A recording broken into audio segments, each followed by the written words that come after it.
Tes. Bismillahirrahmanirrahim. Assalamualaikum warahmatullahi wabarakatuh. Alhamdulillahirabbil alamin. Wa bihi nasta'inu ala umurid dunya waddin. Wassalatu wassalamu ala asyrafil anbiya'i wal mursalin Nabiyyina Muhammadin wa ala alihi wa sahbihi ajma'in, amma ba'du. Subhanaka la ilma lana illa ma 'allamtana innaka antal alimul hakim. Wa tub 'alaina innaka antat tawwabur rahim. Rabbi shrah li sadri wa yassir li amri wahlul 'uqdatam min lisani yafqahu qawli. Raditu billahi rabba wa bil islami dina wa bi muhammadin nabiyya wa rasula. Rabbi zidni ilma warzuqni fahma.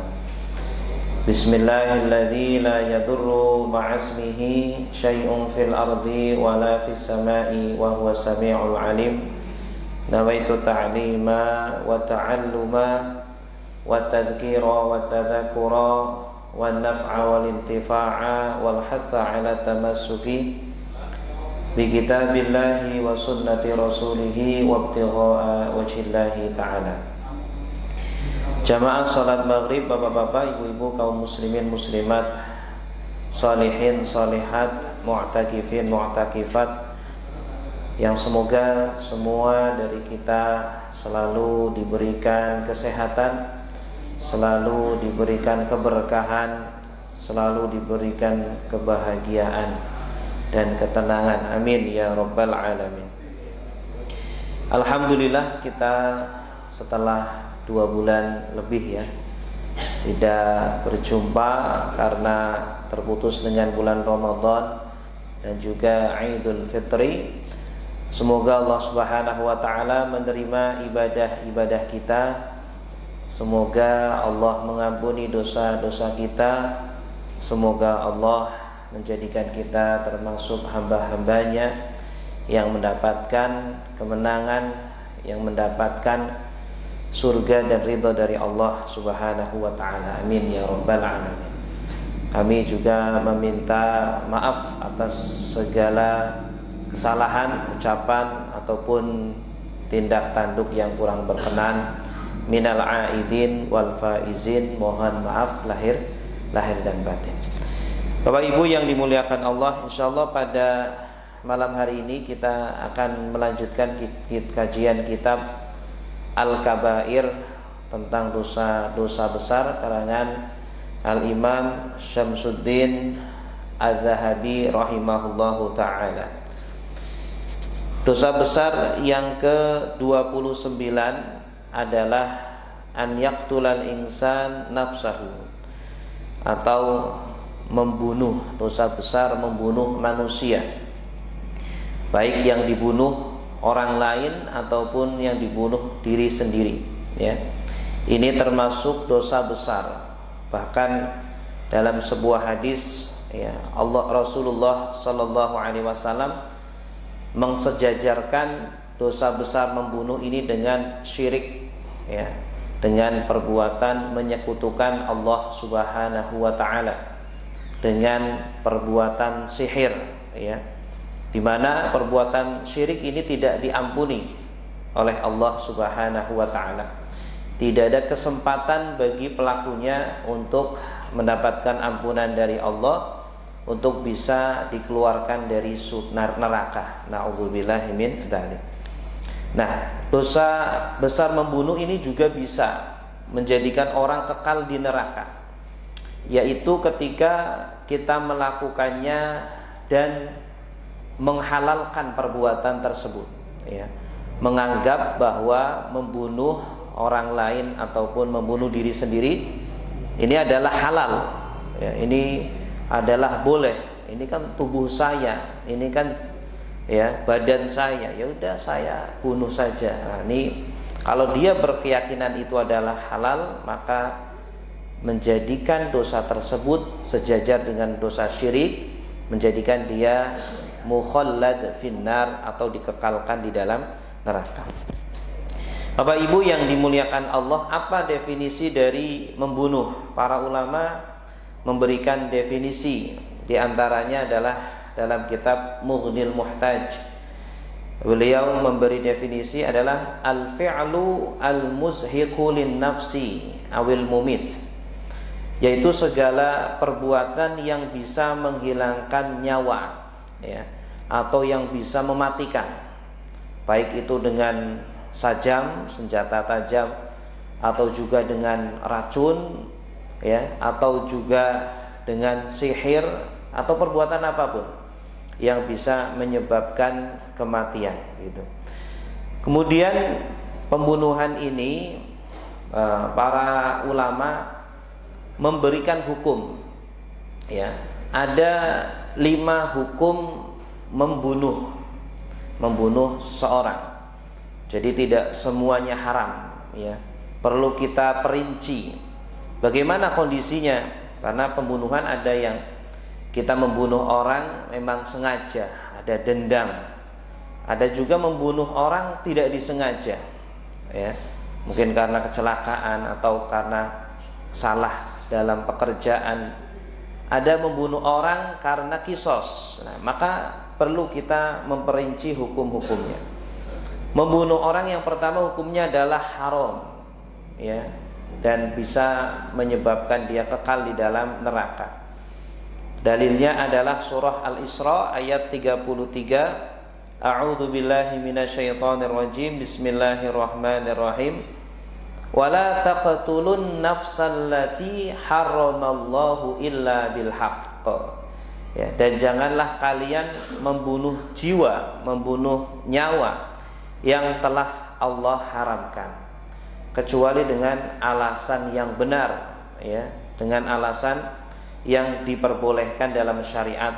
Contohnya adalah kisos, ya, ketika al-gojo membunuh orang yang berzina ataupun orang yang telah membunuh orang lain, maka itu hukumnya berbeda lagi. Begitu pula di dalam surah An-Nisa, ya, Allah juga berfirman, wala taqtulu anfusakum, dan janganlah kalian membunuh diri-diri kalian, ya. Baik membunuh diri kita sendiri, bunuh diri, mungkin karena sudah tidak sabar dengan penyakitnya yang sangat menyakitkan, yang menahun tidak sembuh-sembuh, dia tidak sabar, akhirnya, ya, dia bunuh dirinya sendiri. Nah, ini termasuk perbuatan haram yang bisa menjadikan mukhallad finnar. Janganlah kalian membunuh diri kalian atau juga membunuh orang lain, ya. Kenapa membunuh orang lain? Padahal di sini redaksinya jangan kalian membunuh diri kalian. Karena hakikatnya kita itu berasal dari Nabi Adam alaihi salam. Jadi kita memiliki tanggung jawab untuk saling melindungi, harusnya seperti itu.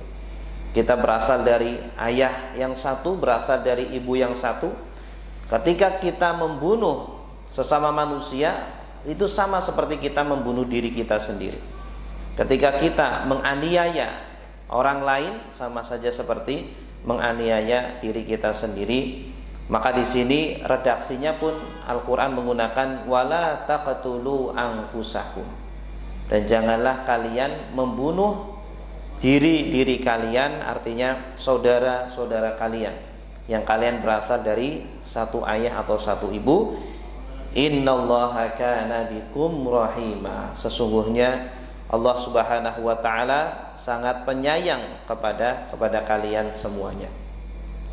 Bapak Ibu yang dimuliakan Allah, kemudian membunuh bisa saja hukumnya wajib, ya, kebalikan dari yang pertama, yaitu yang pertama itu haram karena memang tujuannya memang dendam, ya, tujuannya memang karena permusuhan, gitu.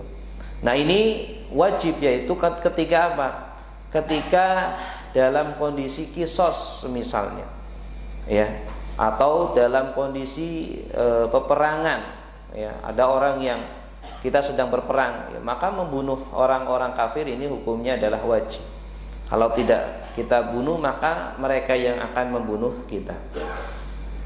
Selain itu juga bisa berhukum sunnah, ya, membunuh hukumnya adalah sunnah. Ya, ini di dalam kitab Al-Mawsu'ah Al-Fiqhiyah Al-Kuwaitiyah, Mawsu'ah fikih, ya, ensiklopedia fikih yang paling terbesar di dunia, ya, ensiklopedia fikih Kuwait.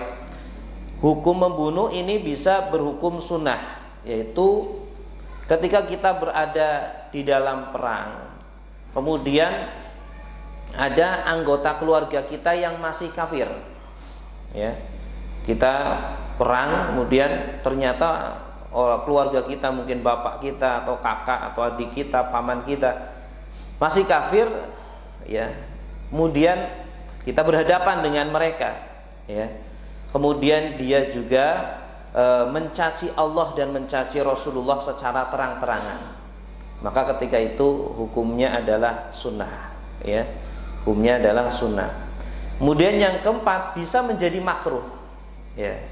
Yaitu ketika ketika berperang, kemudian kita bertemu dengan anggota keluarga kita di dalam peperangan, ya. Dia tidak membunuh kita, tapi kita lihat itu ada bapak saya tuh masih kafir. Karena zaman dulu seperti itu, Pak. Di zaman Nabi SAW ada yang anaknya sudah beriman, bapaknya masih kafir. Kemudian bertemu di medan peperangan. Lah ini gimana? Nah, makanya di sini diperinci. Ketika dia mendapati keluarganya dalam medan peperangan dan dia tidak terang-terangan mencaci maki Allah ataupun Rasulullah, maka hukumnya membunuh keluarganya itu adalah makruh. Ya, boleh dibunuh tapi makruh begitu. Barangkali mungkin suatu ketika akan bertaubat kemudian beriman. Kemudian yang terakhir adalah hukumnya bisa mubah, ya, yaitu membunuh tawanan. Ketika berperang selesai, biasanya nanti ada tawanan-tawanan dari orang-orang kafir, maka kepala negara memiliki kewenangan, kebijaksanaan antara membunuh tawanan tersebut, orang-orang kafir ini, atau mungkin ditebus, ya. Kalau keluarganya mau menebus silakan, kemudian dilepaskan atau dibunuh gitu, ya. Ini Rasulullah sering ketika, ya, selesai peperangan ada tawanan-tawanan gitu. Biasanya Rasulullah minta pendapat dari para sahabat, ini bagusnya bagaimana, apakah dibunuh, ya, atau dilepaskan atau ditebus begitu, ya. Pernah ada tawanan-tawanan yang tebusannya adalah mereka harus mengajari kaum muslimin, para sahabat, baca tulis, ya. Setelah udah bisa baca, mereka dilepaskan gitu. Jadi hukumnya mubah. Kalau mau dibunuh silakan, atau ditebus juga silakan. Nah, itulah 5 hukum membunuh di dalam Islam, ya. Jadi bisa hukumnya adalah wajib, bisa hukumnya haram, bisa sunnah, makruh, bahkan bisa mubah. Kemudian pembunuhan yang syar'i, pembunuhan yang diperbolehkan, yaitu pembunuhan yang dikarenakan, yang pertama adalah karena murtad, ya. Orang yang murtad kemudian sudah diajak untuk bertaubat, untuk kembali kepada Islam oleh, ya, kepala negara, tetapi dia tetap tidak mau kembali kepada Islam, maka hukumnya boleh divonis untuk dibunuh. Ini dalam agama dalam negara Islam tentunya, ya. Ketika kita menerapkan ajaran hukum Islam, maka boleh dijatuhi vonis mati terhadap orang tersebut. Dalilnya adalah hadis Nabi SAW, la yahillu damu mri'in muslimin yashhadu an la ilaha illallah wa anni rasulullah illa bi ihda salas. Tidak halal darah seorang muslim, ya. Kita tidak boleh melukai atau bahkan membunuh seorang muslim. Bahkan dalam suatu hadis itu dijelaskan, runtuhnya alam semesta ini itu lebih ringan bagi Allah daripada, ya, terbunuhnya seorang muslim, ya, daripada bercucurannya darahnya seorang muslim, ya, karena kesucian, kehormatan seorang muslim itu jauh lebih sangat penting, harus dijaga daripada runtuhnya alam semesta ini, begitu. Nah, ada 3 orang yang halal untuk dibunuh, untuk diqisas. Yang pertama adalah as-sayyibu zani, yaitu pezina yang sudah menikah, ya, karena pezina ini ada yang pezina belum menikah, masih bujangan atau masih perawan, masih gadis, maka hukumannya adalah dicambuk 100 kali, ya. Az-zaniyatu waz-zani fajlidu kulla wahidin minhuma mi'ata jaldah. Pezina perempuan dan laki-laki yang belum menikah, maka hukumannya adalah dijilid 100 kali, ya. Ini maksudnya dalam surah An-Nur ini maksudnya adalah yang belum menikah. Adapun yang sudah menikah dijelaskan di dalam hadis Nabi, ya, dalam suatu hadis Rasulullah mengatakan uhdu ya Unais ila imrati hada, ya, fa in i'tarafat farjumha. Pergilah wahai Unais kepada wanita itu yang berzina, kalau dia mengakui maka rajamlah, gitu. Nah, ini yang pertama, yaitu pezina yang sudah pernah menikah, maka hukumnya adalah dirajam, dilempari dengan batu sampai meninggal. Kedua adalah wan nafsu bin nafsi, membunuh nyawa, ya. Ketika dia membunuh nyawa dengan sengaja, bukan kesalahan, bukan kekeliruan, ya, karena nanti dalam Islam ini pembunuhan ada 3 model atau ada 3 ada 3 macam. Yang pertama pembunuhan yang disengaja, memang ada rencana, ya, nanti hukumannya adalah dibunuh lagi, tidak ada kata ampun, harus dibunuh. Kemudian yang kedua adalah mirip disengaja, ya, mirip disengaja. Seumpama kita memukul orang, tapi dengan benda yang tidak mematikan, ya. Nah, tapi ketika dipukul orang tersebut kok mati, gitu, ya. Entah kenapa. Jadi itu mirip seperti disengaja. Maka nanti hukumannya dia tidak diqisas, pelakunya tidak dibunuh, tetapi pelakunya harus membayar denda dan kafarah. Dendanya apa? Membayar 100 onta, ya. 1 onta berapa silakan konversikan di Indonesia mungkin jarang onta, ya. Silakan dikonversikan, semua 1 onta harganya 30 juta dikali dengan 100 berarti berapa? 3M, ya, 3M. Dan juga memerdekakan budak yang beriman. Budak harganya lumayan mahal, ya, 1 manusia ini dimerdekakan. Kemudian juga nanti ada hukuman-hukuman lainnya, seperti dia tidak boleh mendapatkan warisan kalau yang dibunuh adalah pewarisnya. Semua dia membunuh ayahnya, maka dia tidak bisa mewarisi ayahnya, juga tidak bisa mendapatkan wasiat, gitu. Watariku lidinihi al-mufariqu lil jamaah, dan yang meninggalkan agamanya, yang murtad, ya, kemudian dia juga meninggalkan jamaah kaum muslimin, maka orang yang seperti ini secara syar'i boleh untuk dibunuh. Kemudian selanjutnya adalah kafir harbi dalam peperangan. Ini juga orang-orang yang boleh dibunuh, tidak masuk dalam ancaman tadi dosa besar. Dalilnya adalah surah At-Taubah ayat 5. Fa idzan salafal ashhurul hurumu faqtulul musyrikina haitsu wajadtumuhum.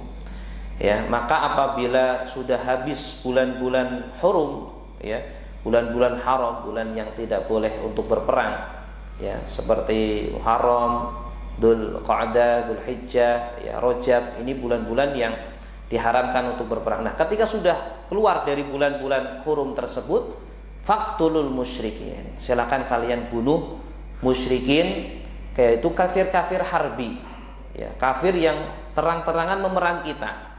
Ya, bukan kafir zimmi, kafir yang damai dengan kita seperti di negara kita.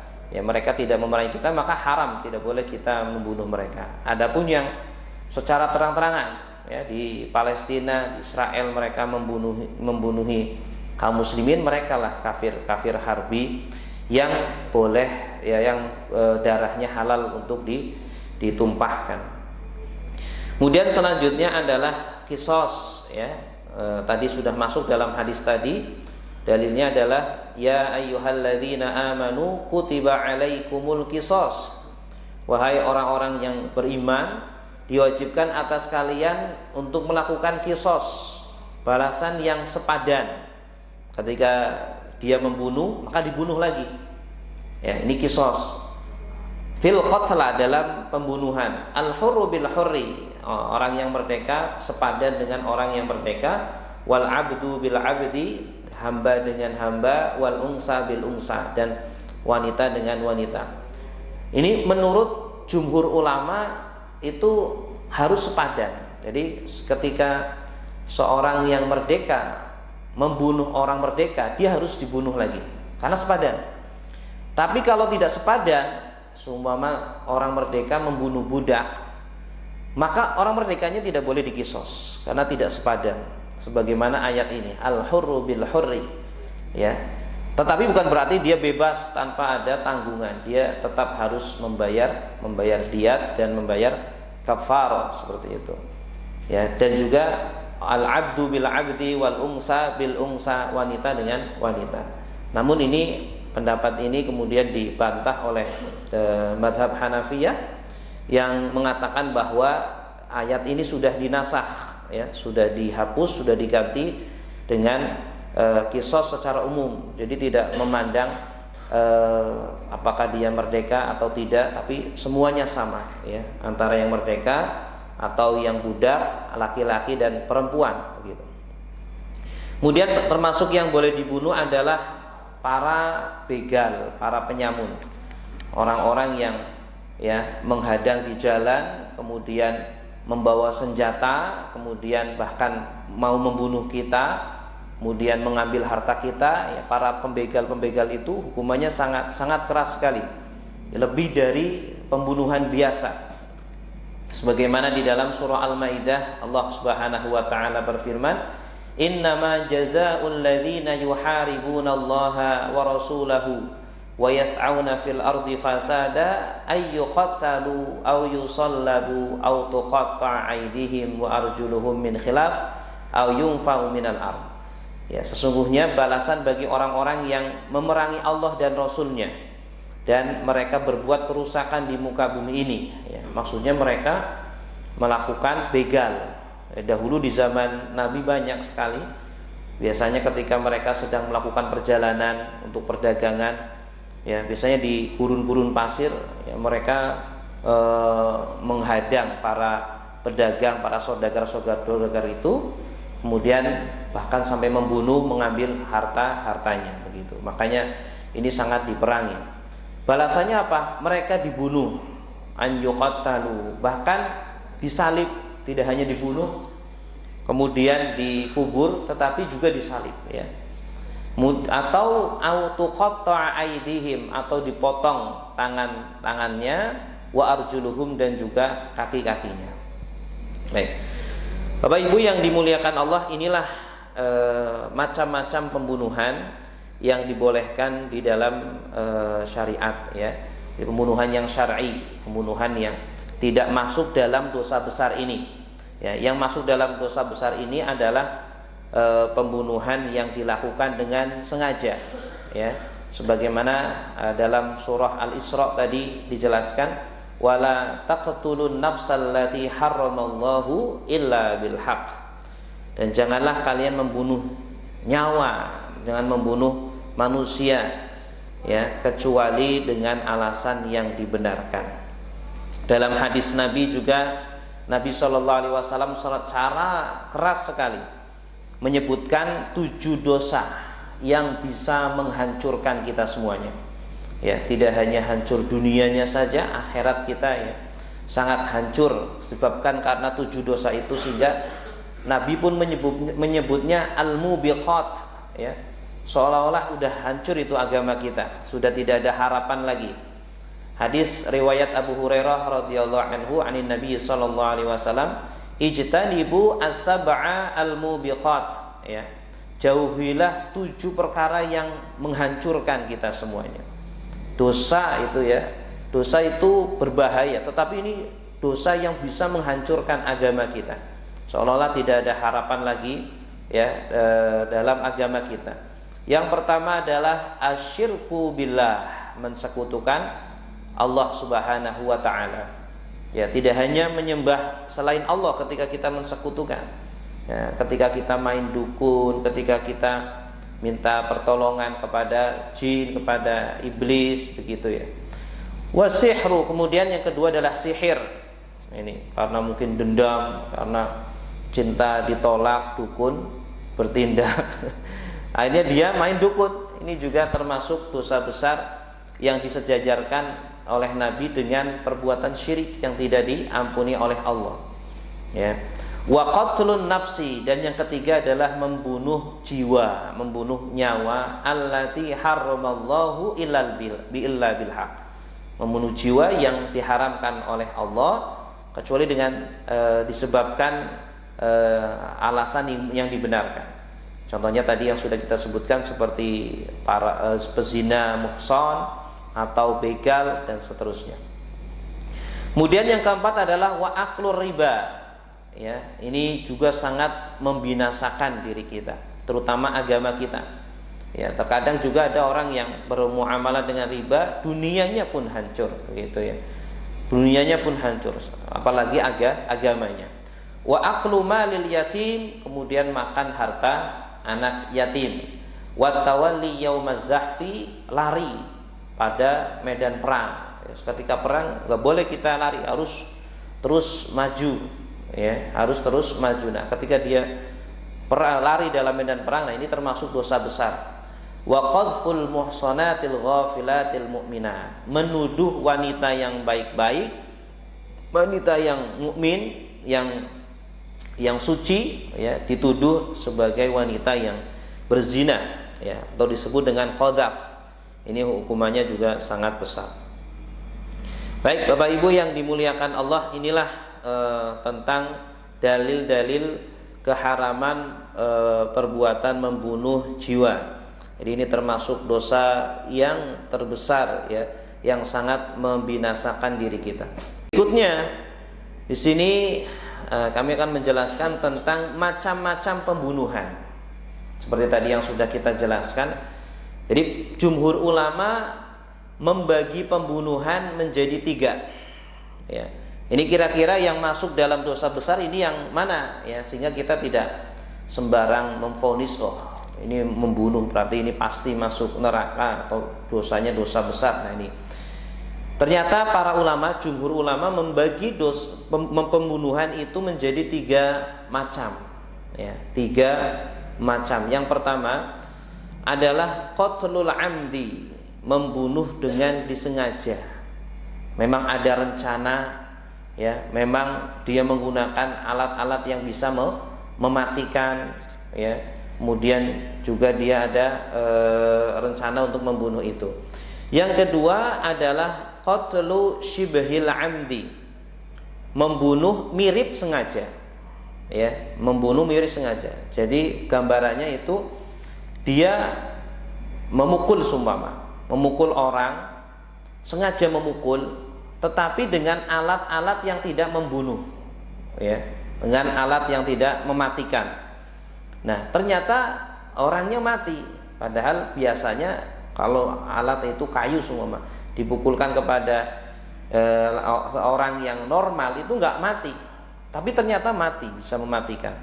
Maka itu termasuk syibhul amdi. Nanti ada hukumannya sendiri, ya, tentu hukumannya berbeda dengan yang pertama qatlul amdi. Kemudian yang ketiga adalah qatlul khata', ya, yaitu membunuh secara keliru, membunuh secara keliru. Jadi seumpama dia sedang di hutan, sedang berburu, ya, sedang berburu binatang buruan, ya, kemudian dia melihat ada seperti binatang begitu, ditembak, ya, setelah ditembak ternyata manusia, bukan binatang. Ini berarti kekeliruan, ya, alatnya memang bisa mematikan, ya, tapi tidak ada kesengajaan, tetapi itu memang kecelakaan, kekeliruan dalam pembunuhan, gitu.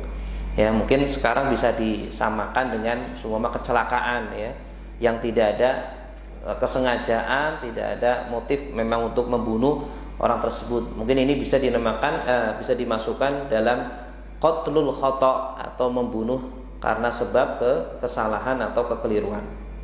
Nah, kita akan bahas satu persatu. Yang pertama adalah qatlul amdi, ya.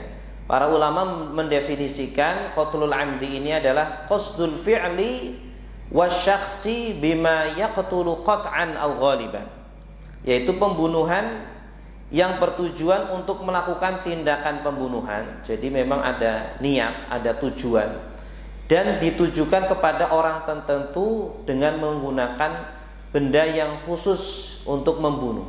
Ya, memang sudah dibidik orangnya, ya, akan dibunuh, ya. Kemudian menggunakan alat yang memang secara khusus bisa membunuh, ya, bukan alat yang tidak bisa membunuh, yang umumnya digunakan untuk membunuh atau yang umumnya digunakan untuk membunuh. Ini definisi pertama. Definisi kedua dari mazhab Hanafiyah, qatlul amdi ini adalah an yata'ammada darbal maqtul fi ayyi mawdi'in min jasadihi bi alatin tufarriqul ajza. Hampir sama, ya. Yaitu menyengaja memukul orang. Karena dulu biasanya kan membunuhnya dengan memukul. Walaupun sekarang sudah macam-macam, ya. Cara membunuh orang itu sudah macam-macam. Bisa dengan diracun, bisa juga dengan disihir, macam-macam. Dengan semakin majunya perkembangan zaman, gitu. Ya, yaitu sengaja untuk membunuh orang dengan alat yang biasanya akan memisahkan potongan tubuhnya. Ini definisi zaman dahulu, begitu, ya. Nah, bentuk pembunuhan ini kalau kita lihat dari definisi pembunuhan, ini bentuk pertama biasanya dengan menggunakan sajam atau senjata tajam. Bisa dengan pisau, bisa dengan pedang, atau dengan pistol dan seterusnya. Kemudian juga menggunakan alat yang bisa membunuh, sama seperti tadi, ya. Kemudian juga bisa juga tidak menggunakan alat, tetapi dengan dicekik, ya. Ada banyak kasus, ya. Ada suami kemudian mencekik istrinya sehingga tidak bisa bernafas, kemudian meninggal, ya. Itu juga bisa. Ini juga termasuk pembunuhan yang disengaja. Atau dilempar dari tempat yang tinggi, ya, sehingga jatuh kemudian mati. Ini juga termasuk jenis pembunuhan. Atau diracun atau disihir, ya. Atau dengan cara-cara yang lainnya yang secara adat atau secara kebiasaan itu bisa membunuh. Apa hukumannya? Ini sangat banyak sekali hukuman dari pembunuhan yang disengaja. Yang pertama adalah kisos, karena memang ada niat, ada motif, ya, untuk melakukan pembunuhan tersebut. Maka di dalam hukum Islam tidak ada pilihan lain dari pembunuhan, dari hukuman pembunuhan itu kecuali dibunuh lagi. Ya, bahkan sebelum Islam datang, orang Arab pun mengakui kisos, ya. Mereka memiliki sebuah istilahnya, ya, semboyan mungkin bisa dikatakan. Al-qatlu anfalil qatli, kata mereka, orang-orang Arab. Pembunuhan itu akan lebih mengurangi pembunuhan yang lainnya. Maksudnya bagaimana? Kisos itu kan pembunuhan. Itu sangat efektif untuk mengurangi tingkat pembunuhan, gitu. Dengan orang tahu bahwa hukuman membunuh adalah dibunuh, sehingga masyarakat takut, ya, sehingga pembunuhan semakin sedikit, begitu. Karena mereka tahu ketika membunuh tertangkap, maka hukumannya adalah dibunuh lagi. Udah tidak ada kesempatan hidup lagi, sehingga mereka mengatakan al-qatlu anfa lil qatli. Ya, dan kemudian datanglah Islam dan menetapkan adat tersebut, adat masyarakat. Kemudian turunlah ayat, ya, walakum fil qisasi hayatu ya ulil albab. Dan bagi kalian wahai kaum muslimin, para sahabat, dalam pensyariatan kisos ada kehidupan. Ya, artinya apa? Ketika diterapkan kisos, masyarakat bisa hidup dengan tenang, dengan aman, ya. Mereka tidak terancam nyawanya, gitu. Ya, kita lihat sendiri ya di seumpama di negara-negara yang menerapkan kisos begitu ya dengan adil, pasti tingkat pembunuhannya, kriminalitas pembunuhannya itu sangat rendah sekali. Ya, berbeda dengan masyarakat yang tidak menerapkan kisos begitu, orang membunuh hukumannya mungkin hanya penjara berapa tahun, ya bahkan mungkin hanya belasan tahun, tidak seumur hidup, ya. Ya, sehingga orang tidak takut. Ya, bahkan mungkin di penjara dia masih bisa menikmati, ya, mendapatkan fasilitas-fasilitas tertentu, bisa membayar sipirnya dan seterusnya, sehingga orang tidak takut untuk membunuh, ya. Sehingga nyawa sangat murah sekali harganya di negeri kita ini. Baik, ini adalah hukuman yang pertama, sebagaimana dalam surah Al-Baqarah ayat 178 dan juga ayat 179, walakum fil qisasi hayatul ya ulil albab la'allakum tattaqun. Kemudian yang kedua, selain dia harus dibunuh, hukuman pembunuh juga harus membayar diat. Masya Allah, sudah dia harus dibunuh, keluarganya juga harus membayar 100 unta. Ya, kenapa harus keluarganya? Karena ya agar keluarganya ini juga bertanggung jawab. Ini kamu punya anggota keluarga harus dijaga. Jangan sampai tidak peduli, udah terserah kamu mau hidup bagaimana, mau jadi penjahat, menjadi orang jahat ataupun orang baik, terserah. Ya, sehingga ketika diterapkan adanya diat, keluarga tahu kalau ada anggota keluarganya yang membunuh, ya keluarga ini harus menanggung membayar diatnya, sehingga mereka pun peduli, hati-hati jangan sampai ada dari anggota keluarganya yang membunuh orang lain begitu. Kemudian yang ketiga adalah membayar kafarah, yaitu memerdekakan budak. Ya.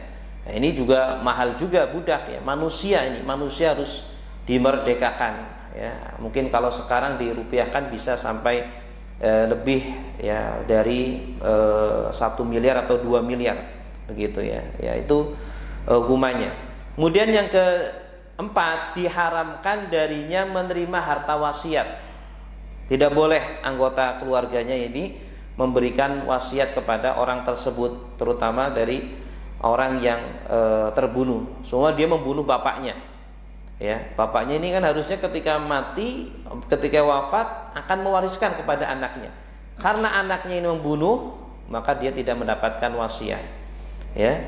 Atau tidak mendapatkan warisan juga, otomatis tidak mendapatkan warisan.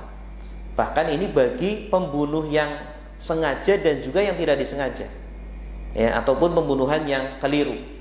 Kalau anak membunuh bapaknya, atau pasangan membunuh pasangannya, istri membunuh suaminya, atau suami membunuh pasangannya, maka otomatis mereka tidak bisa mewarisi, ya. Kemudian juga yang terakhir, pembunuhan ini menyebabkan dosa dan siksaan yang berat nanti di akhirat, ya. Baik, inilah pembunuhan yang pertama. Pembunuhan yang kedua adalah qatlu shibhil amdi, pembunuhan yang mirip dengan sengaja, ya. Definisinya adalah apa? Qasdu darbi syakhsi udwanan bima la yaqtulu ghaliban kasauti wal asa. Sengaja memukul orang dengan ada permusuhan. Memang sengaja dia mukul orang karena mungkin marah, ya. Tapi memukul dengan benda yang tidak membunuh, ya. Kasauti seperti pecut, wal asa atau tongkat. Pecut, tongkat kan biasanya nggak membunuh. Tapi entah kenapa ketika dia bunuh orang tersebut mati gitu, ya. Mati, cuma ditek langsung mati. Nah, ini namanya syibhul amdi, mirip seperti pembunuhan sengaja, karena memang ada sengaja, ya, ada kesengajaan, tapi tidak menggunakan alat yang bisa mematikan. Nah, ini berbeda dengan pembunuhan yang keliru. Kalau pembunuhan keliru memang alatnya mematikan, tetapi salah sasaran, seumpama, ya, ada kekeliruan, ada kesalahan begitu. Nah, kemudian bentuknya pembunuhan ini atau hukuman dari pelaku pembunuhan ini, yang pertama adalah diyat, karena dia tidak ada kesengajaan, tidak ada motif untuk membunuh, hanya mungkin menyakiti saja, ya, maka hukumannya tidak sampai dibunuh, ya, hukumannya tidak sampai dibunuh, bahkan karena tidak disengaja, ya, dia tidak mendapatkan dosa seperti dosa pembunuhan yang disengaja, walaupun mungkin kalau dilakukan dengan sengaja begitu, ya, mungkin bisa jadi orang tuanya mendidik anaknya tapi dengan dipukul sampai kemudian ternyata sampai mati anaknya, naudzubillah. Nah, tapi alatnya memang tidak membunuh gitu. Maka hukumannya diat ini 100 ekor onta, kemudian kafarah memerdekakan budak, kemudian yang ketiga diharamkan mendapatkan wasiat atau warisan dari korbannya itu. Ya, kalau seumpama yang dibunuh adalah ayahnya, maka dia tidak dapat warisan dari ayahnya. Atau yang dibunuh adalah orang yang memberi wasiat kepada dia, seumpama kakeknya atau orang lain. Nanti kalau saya meninggal, kamu nanti saya kasih rumah di sana, ya. Kemudian ternyata dia nggak sengaja mukul orang tersebut, nggak bertujuan membunuh, ternyata mati, maka orang tersebut tidak berhak mendapatkan wasiat. Inilah macam pembunuhan yang kedua, yaitu pembunuhan syibhul amdi, mirip dengan sengaja. Yang ketiga adalah pembunuhan keliru atau qatlul khata'. Al-qatlul khata'. Definisinya adalah ma waqa'a duna qasdil fi'li wa syakhsi au duna qasdi ahadihima, yaitu pembunuhan yang terjadi tanpa maksud untuk melakukannya dan juga tanpa target tertentu dari korbannya, tanpa salah satunya. Jadi dia seumpama mau, seperti tadi saya jelaskan, mau menembak hewan buruan dengan menggunakan pistol seumpama, ya, biasanya ya mematikan gitu karena pistol. Nah, tetapi ternyata yang dibunuh bukan binatang, yang dibunuh adalah manusia. Maka ini termasuk pembunuhan yang keliru, ya. Atau mungkin karena tabrakan, ya, dia tidak sengaja menabrak orang, ini juga termasuk pembunuhan yang keliru. Tidak ada niat tertentu untuk membunuh lawannya, ya, dan juga tidak ada kesengajaan. Dalilnya apa?